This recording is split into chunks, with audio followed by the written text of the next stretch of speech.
Hello everyone, welcome to Achievers IAS classes. Let's begin our discussion on the current events of 28th April 2018. The first issue in news is regarding the recent decision of the central government to amend the POCSO Act to provide death sentence for the rape of boys under the age of 12. This is in line with the recent ordinance promulgated by the president, which provided for death penalty for the rape of girls under the age of 12 years. The ordinance seeks to amend the Indian Penal Code punishments for crimes committed against women, but various activists have opposed the death penalty for child sexual abuse as it is not an effective deterrent and effort should be made to improve the conviction rate under the existing laws. For further details on the issue, please go back and watch my previous news analysis video. Now let's move on to the next issue, which is regarding the newly launched Vandan scheme under the Ministry of Tribal Affairs. During the launch, the Prime Minister stressed on the important role of value addition in increasing tribal incomes and stated that the Vandan, Jandan, and Govardhan schemes had the potential to change the tribal rural economic system.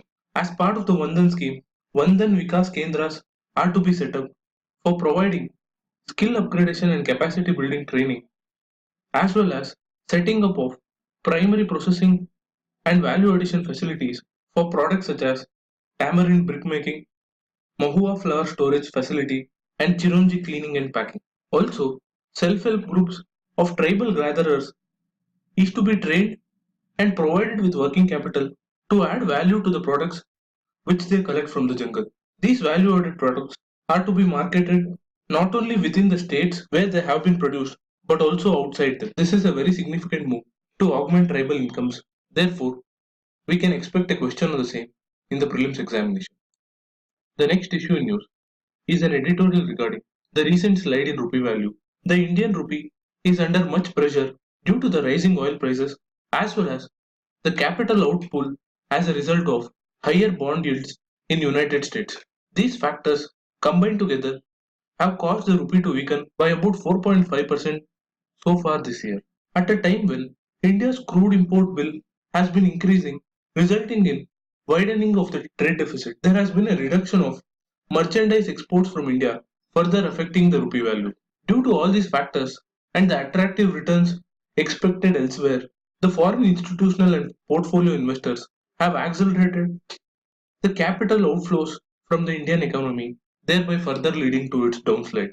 This is not unique to India, and several other BRICS countries, particularly Brazil and Russia, have experienced a downslide in their national currency values. Given that there are fears expressed over US scrapping the nuclear deal with Iran and the limitations of the American shale oil producers to increase output and thereby bring down the price of crude oil.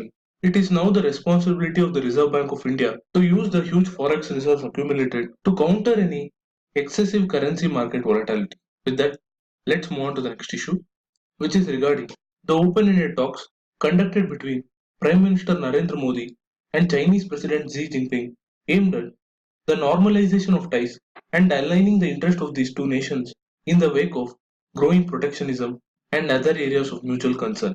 Analysts say the two countries are preparing to emerge as the twin engines of new wave of globalization in which Asia and other emerging economies will play a leading role, and therefore the focus of the latest talks is on seeking geoeconomic opportunities, including new supply chains and avoiding geopolitical rifts like the Doklam standoff, and work together towards common goals.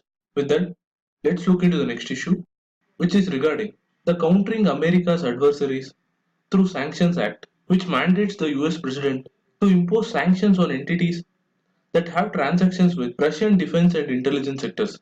As we know, India is a close defense partner of Russia and could be a potential target of such sanctions.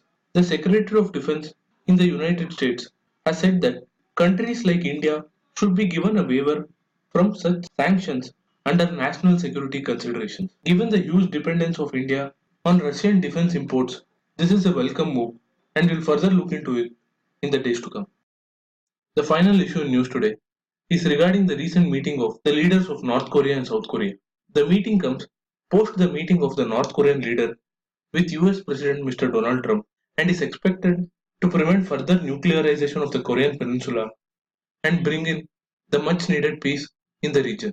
For further details on what is the whole issue about and the role of regional actors like China and extraterritorial actors like US in the region, please go back and watch my previous news analysis video.